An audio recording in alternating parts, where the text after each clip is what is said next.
Let me tell you a story, raw, real, and disturbing.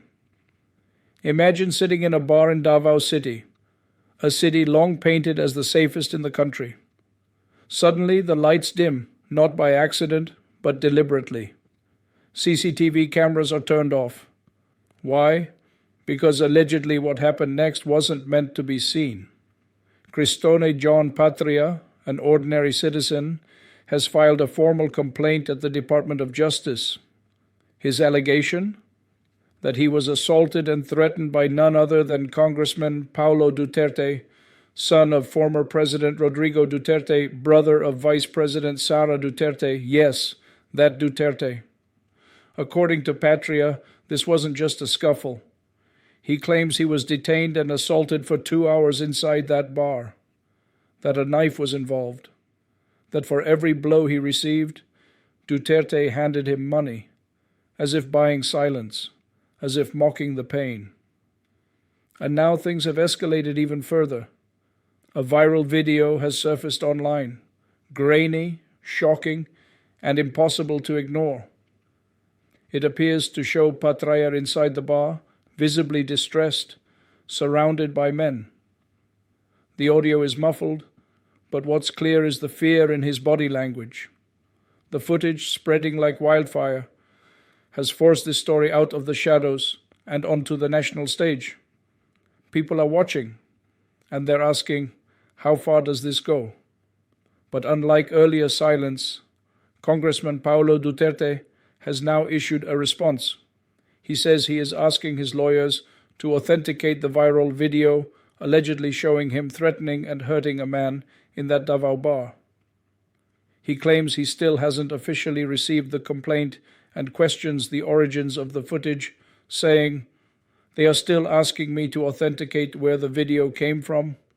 It seems like the testimony was already filed in CIDG, the affidavit in social media before the fiscal."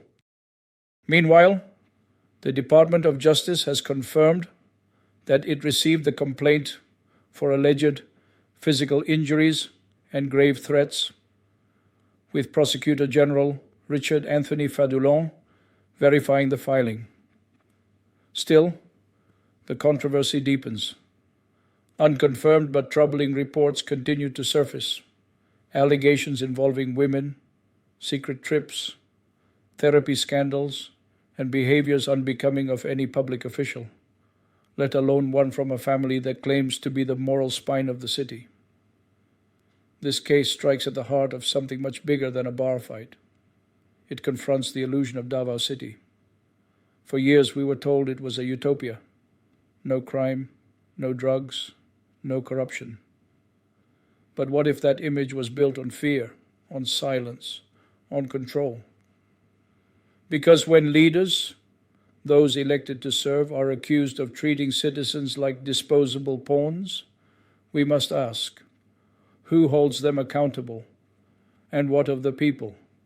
We're told to respect authority, to trust that the system will deliver justice.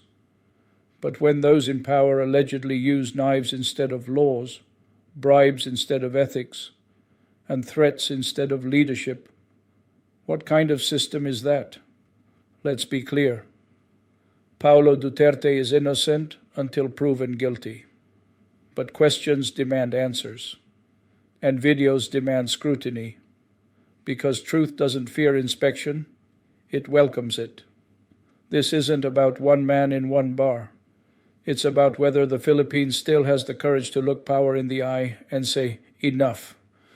Because the moment we stop questioning, stop challenging, stop demanding better, we become accomplices to the rot. Don't scroll past this. Don't let fear win. Talk about this. Share this. Demand that our leaders answer for their actions, not with silence, but with truth. If you believe in justice, in truth, in breaking the silence, like, share, comment, and subscribe to AngKampanero, Tinig ng Katotohanan, and Tunog ng Kasaysayan. Thank you to all our new subscribers and to everyone who stayed with us through this video. Your attention matters. Your voice matters. And together we can demand better. Because if they can do this to one man in a bar, What can they do to a nation that stops watching?